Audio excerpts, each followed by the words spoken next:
günləri mən sizə 3-cü sinif testlərinin izahını verəcəm. Başlayaq sualımızdan. Başlayaq birinci sualımızdan.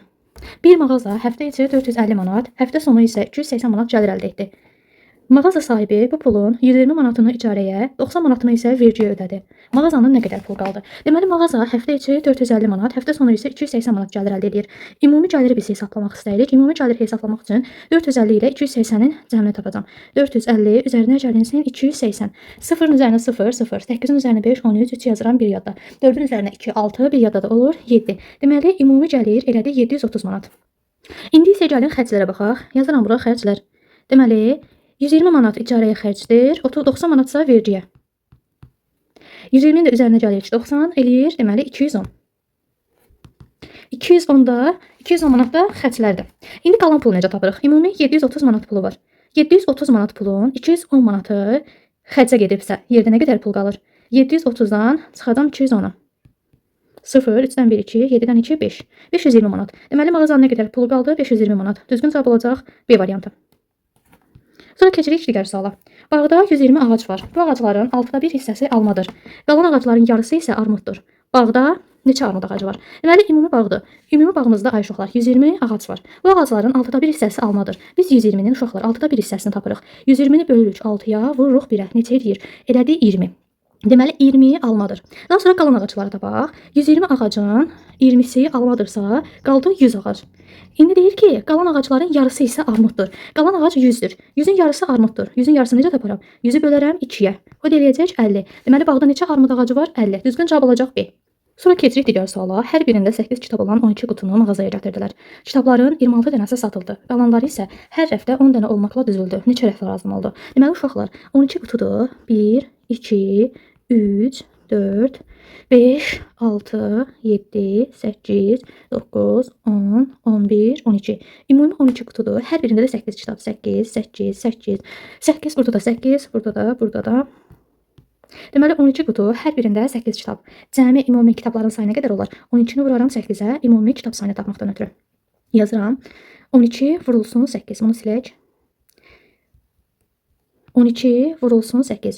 8 dəfəm 2, 16, 6 yazıram 1 yadda. 8 dəfəm 1, 8, 1 yadda da 9. Deməli, ümumi kitablarımızın sayı oldu 96 kitab. Daha sonra 96 kitabın 26 dənəsi satıldı. 96-nın 26-sı satılıbsa, yerdə nə qədər kitab qaldı? 70 kitab qaldı. Daha sonra isə qalanlar isə hər rəfdə 10 dənə olmaqla düzüldü. Yəni, qalan kitablar bərabər şəkildə düzüldü. 70-i də bölərəm ona. Taparam ki, neçə rəf lazım oldu? Düzgün cavab olacaq A variantı.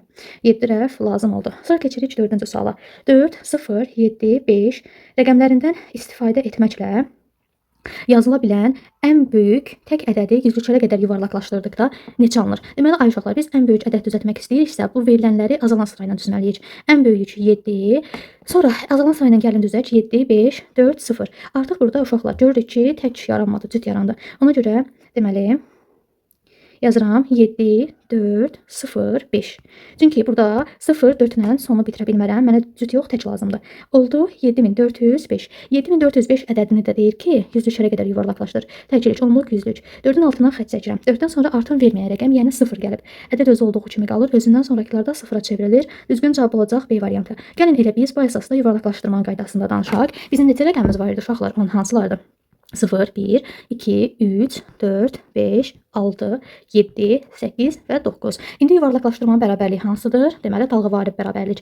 Yuvarlaqlaşdırdığımız ədəd nə zaman artır, nə zaman azalır? Əgər ki, yuvarlaqlaşdırdığımız ədəddən sonra 0, 1, 2, 3, 4 gələrsə, ədəd özü olduğu kimi qalır. Özündən sonrakılar 0-a çevrilir. Məsələn, yuvarlaqlaşdırıram 713 ədədini onluqlara qədər. Birdən sonra 3 gəlir. Olduğu kimi qalır. Özündən sonrakılar 0-a çevrilir. Bəs nə zaman artırdı uşaqlar? Özündən sonra 5, 6, 7, 8, 9 gələrsə. Məsələn, 519 ədədini yuvarlaqlaşdırıram onluqlara qədər. Birdən sonra 9 gəlib. 1 vahid artır olur. 2 özündən sonrakılarda 0-a çevrilir. Keçirik digər suala. Hansı variantda 8-də 5 hissəsi düzgün göstərilib? Kəsr xətti çəkirəm. Məxrəc altda, sürət isə üstdə yazılır. Deməli, 8-də 5. Baxırıq ki, deməli, B variantında düzgün şəkildə göstərilib. Bəs niyə deyirsiniz C variantı olmur? C variantında məxrəcə 5 yazılıbdır. Bizdə 8-də 5 istəyir. Ona görə düzgün cavab olacaq B. Sonra keçirik digər suala. Ananın 4 dənə 20 manatlığı var idi. O qiyməti 12 manat olan kitabdan 3 dənə aldı. Ananın nə qədər pulu var? Deməli, ananın 4 dənə 20 manatlığı var idi. 1, 2, 3, 4 dənə 20 manatlığı var idi. 20, 20, 20, 20. Ananın cəmi nə qədər pulu var idi? 20-nin üzərinə 20, 40, üzərinə 20, 60, üzərinə 20, 80. Yaxud da ki, 4-ü vurarsınız 20-yə, taparsınız ki, ananın cəmi 80 manat pulu var idi. 1 qoyub yazıram. Deməli 80 manat. Daha sonra qiyməti 12 manat olan kitabdan 3 dənə aldı. Bir kitabın qiyməti ay uşaqlar 12 manatdır. Ana da bu kitabdan 3 dənə aldı. 12, 12, 12. 12-ni vurarıq 3-ə, taparıq ananın xərclədiyi pulu. Yazıram deməli 12 vurulsun 3. 3 dəfə 2 6, 3 dəfə 1 3. Ananın xərclədiyi pul elədi 36 manat. 2 qoyub yazıram 36. Sonra qalan pul istəyir. Ananın 80 manat pulu var idi uşaqlar. 36 manatını xərclədi. Ananın yerdə nə qədər pulu qaldı? 80-dən çıxaram 36-nı. 0-dan 6 çıxa bilmirəm. 8-dən 1-ni verdim. Bu elədi 10. 10-dan 6 4. 8-dən 1-ni vermişdim. Axı burada qalıb 7. 7-dən də 3 4. Deməli ananın nə qədər pulu qaldı? 44 manat. Düzgün cavab olacaq A. Sonra keçirik sual 7-yə. Rəqəmləri müxtəlif ən kiçik 4 rəqəmli ədədin onluqlar mərtəbəsindəki rəqəmi 5 vahid artırıb, yüzlüklər mərtəbəsindəki rəqəmi 2 vahid azaltsaq, yeni ədəd neçə olar? Deməli ən kiçik deyirsə, mən 1, sonra yazıram 0, sonra 2, sonra 3. Deməli rəqəmləri müxtəlif ən kiçik 4 rəqəmli ədədim oldu 1023. İndi 1023-ün onluqlar mərtəbəsindəki rəqəmi deyir 2 vahid artır. Təklik onluq. Onluqlar mərtəbəsinin yerində durub 2. 5 vahid artırdım, oldu 7. Yüzlüklər mərtəbəsindəki rəqəmi 2 vahid azaltsaq. Deməli ay uşaqlar, yüzlüklər mərtəbəsində təklik, onluq, yüzlük. Yüzlüklər mərtəbəsində də dayanıb. Burada yüzlüklər mərtəbəsində 0 dayanıbdı.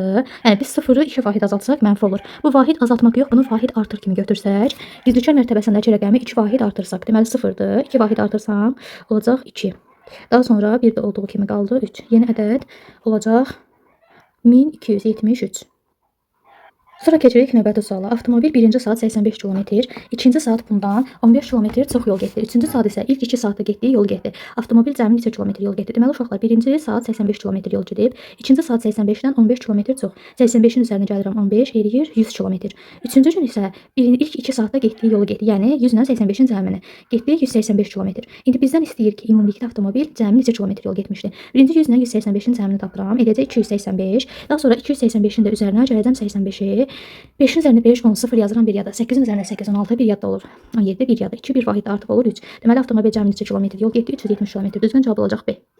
Sonra keçirik. Ədədi 7-yə böldükdə alına bilən ən böyük qalıqla 9-a böldükdə alına biləcək ən böyük qalığın cəmini tapın. Uşaqlar ədədi 7-yə böldükdə ən böyük qalıq olur 6. 9-a böldükdə isə ən böyük qalıq olur 8. Bizdən indi 6 ilə 8-in cəmini istəyir 14. O da olacaq B variantı. Sonra keçirik digər suala. Onluqlara qədər yuvarlaqlaşdırdıqda 80 alınan ən böyük ədədlə ən kiçik ədədin fərqini tapın. Uşaqlar onluqlara qədər yuvarlaqlaşdırdıqda ən böyük ədəd deyirsə, deməli 80 üzərinə mən gələcəm 4. O eləyəcək 84. Ən kiçik ədəd deyirsə onluqlara qədər 80-dən çıxacam 5. O da eləyəcək 75. İndi 84 ilə 75-in fərqini bizdən istəyir. 4-dən 1 çıxamıram, 8-dən 1 onluq verirəm, eləyir 14. Elə 14-dən də 5 çıxıram, eləyir 9. Deməli cavab olacaq 9. Sonra keçirik növbəti suala. 5407 ədədində yüzlüklər mərtəbəsindəki rəqəmlə təkliklər mərtəbəsindəki rəqəmin hasili neçədir? Hasil dedikdə nə edirik uşaqlar? Vururuq. Yazıram 5407. Görək yüzlüklər mərtəbəsində neçə dayanıb? Təklik, onluq, yüzlük. Yüzlüklər mərtəbəsində dayanıb 4. Təkliklər mərtəbəsində də dayanıb 7. İndi bizdən 4 ilə 7-nin hasilini istəyir. 4 vurulsun 7, eləyəcək 28. Düzgün cavab olacaq B. Sonra keçirik digər suala. Bölən 8, natamam qismət 12 olarsa, bölünən ala biləcəyi ən böyük qiymət neçədir? Deməli, bölünən, qismət, qalıq. Bölən 8-dir, natamam qismət 12-dir. Bizdən indi bölünən istəyir. Natamam qismət 12-dir, qalıq da 8-dən kiçik ədəd alacaq. Ən böyük ədəd eləyəcək 7. İndi bölünəni tapmaq istəyirəm. Bölünəni tapmaq üçün böləni natamam qismətə vurub, yəni 12-ni vururam 8-ə, üzərinə də gəlməliyəm qalığa. 12-ni vururam 8-ə. 8 dəfə 2 16, bir yada 9, 96. Üzərinə də gəlsin 7. 6-ın üzərindən 7, 13, 3 yazıram bir yada 9, bir vahid artıb olur 10. Düzgün cavab olacaq 103. Sonra keçirik növbəti suala. Atanın 100 manat pulu var idi. O hər birinin qiyməti 15 manat olan 3 kitabı və qiyməti 28 manat olan bir çanta aldı. Atanın nə qədər pulu qaldı? Deməli ay uşaqlar, atanın var ümumilikdə 100 manat pulu.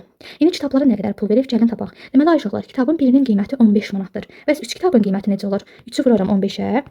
O deyəcək 45 manat. Daha sonra qiyməti 28 manat olan bir çanta aldı. Deməli çantaya da verdi 28 manat. İndi cəmi nə qədər xərclədi ata? 45 üzərinə gəlinsin 28, 8-in üzərinə 5, 13, 3 yazıram bir yada. 4-ün üzərinə 2, 6, bir yada elədi 7. Deməli cəmi 73 manatını xərclədi. Atanın 100 manat pulu var idi. 100 manat pulun 73 manatını xərclədisə nə qədər pul qaldı? Necə taparam? Deməli 100-dən çıxaram 73-ü. Ondan birini buna verdim, elədi 10. Ondan 3 çıxıram 7. Bunun birini vermişdim, qalıb 9. 9-dan da 7 çıxanda elədi 27. Deməli atanın nə qədər pulu qaldı? 27 manat pulu qaldı. Düzgün cavab olacaq B variantı. Sonra keçirik digər suala. 48 bölünsün x bərabərdir 6.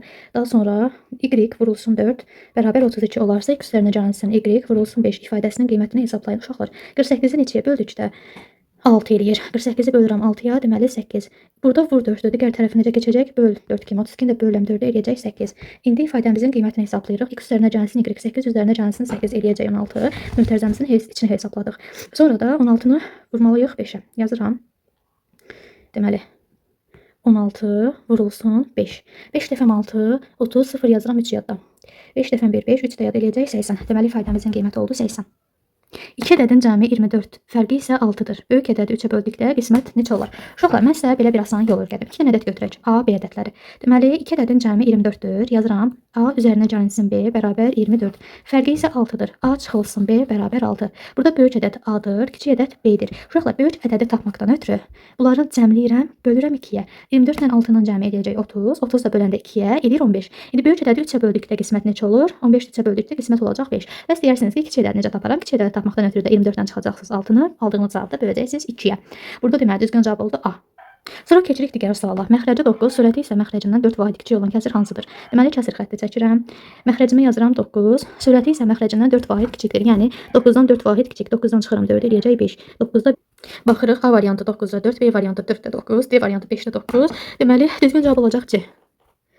Sonra keçirik digər suala. Dərzi bir gündə 120 manat gəlir əldə etdi. O pulun 30 manatını parçaya, 15 manatını isə düyməyə xərclədi. Qalan pulunu 3 övlad arasında bərabər böldü. Hər uşağa neçə manat düşdü? Uşaqlar, gəlin biz ilk öncə bu dərzinin xərcini tapaq. Deməli 30 manat parçaya, 15 manat da düyməyə xərclədi. 30 üzərinə gəlsin 15, 45 manat bunun xərcidir. 120 manat pulu var idi. Bunun 45 manatını xərclədi. Yerdə nə qədər pul qaldı? 1 onluq verirəm, 10-dan 5, 5, 11-dən də 4 eləyəcək 7. Deməli 75 manat bu dərzinin pulu qaldı. Daha sonra isə bu 75 manatı 3 uşağı arasında bərabər şəkildə bölür. Hər uşağa neçə manat düşdü? Necə taparam? 75-i bölərəm 3-ə. 7-nin içərisində 3 2 dəfə. 7-dən çıxıram 6, 1, 5-i düşürdürəm. 15-i 3-ə böləndə eləyəcək 5. Deməli hər uşağa neçə manat düşdü? 25 manat. Düzgün cavab olacaq A. Sonra keçirik digər suala. 6000-liyi, 400-lüyü, 2 təqliyi olan ədəd hansıdır? Gəlin biz bunu necə yazırıq? Baxaq. 6000-liyi uşaqlar, mində neçə 0 var? 3 0. Yazıram 6000, üzərinə gəlsin 400-lük. 100-də neçə 0 var? 2. Üzərinə gəlsin 400, elə 2 də təkli. Təkli yazıram. 0-ın üzərinə 2, 2, 0, 4, 6. Deməli hansı ədədimiz oldu? 6402. Həqiqətən də 6000-lik, 400-lük, 0 onluq 2 təklik var. Düzgün cavab B. Bölünən 42, qismət 7. Böləni 3 vahid artırsaq neçə olar? Uşaqlar, bölünən 42-dir. 42 bölünsün x bərabər 7. X da bizim bölənimizdir. 42 neçəyə böldükdə 7-yə bərabər olur. Deməli 42-ni bölünəm 7-yə 6. Bizim bölənimiz oldu 6. İndi bizdən istəyir ki, bu 6-nı 3 vahid artırsaq neçə olar? Vahid çoxdur dedikdə nə edirik ya uşaqlar? Üzərinə gəlirik. 6-nı da üzərinə 3 gələcəm, edəcək 9. Deməli neçə oldu? 9. Düzgün cavab olacaq B. Sonra keçirik digər suala. Kəsirlər haqqında hansı fikir doğrudur? Baxırıq A variantına. Kəsirin xətti sürət və məxrəci bir-birinə vurur. Xeyr, yanlışdır. Kəsirin xətti vurmanı yox, ay uşaqlar, bölməni göstərir. Keçirik B variantına. Məxrəc əşyanın neçə bərabər hissəyə bölündüyünü göstərir. Bəli, məxrəc tamın neçə yerə bölündüyünü ifadə edir. Deməli düzgün cavab olacaq B. Sonra keçirik C variantına. Sürət həmişə məxrəcdən böyük olmalıdır. Xeyr, ay uşaqlar, səhvdir. Kəsirlərdə sürət məxrəcdən kiçik olur. Məsələn, 5-də 3. 3 sürət, 5 məxrəc. Sürət hər zaman məxrəcdən kiçik olur. Əgər sürət məxrəcdən böyük olarsa, bu düzgün olmayan kəsirdir. Məxrəc kəsirin xəttinin üstündə yazılır. Səhvdir. Məxrəc xəttin altında, sürət isə üstündə yazılır. Deməli D variantı da yanlışdır. Düzgün cavab olacaq B.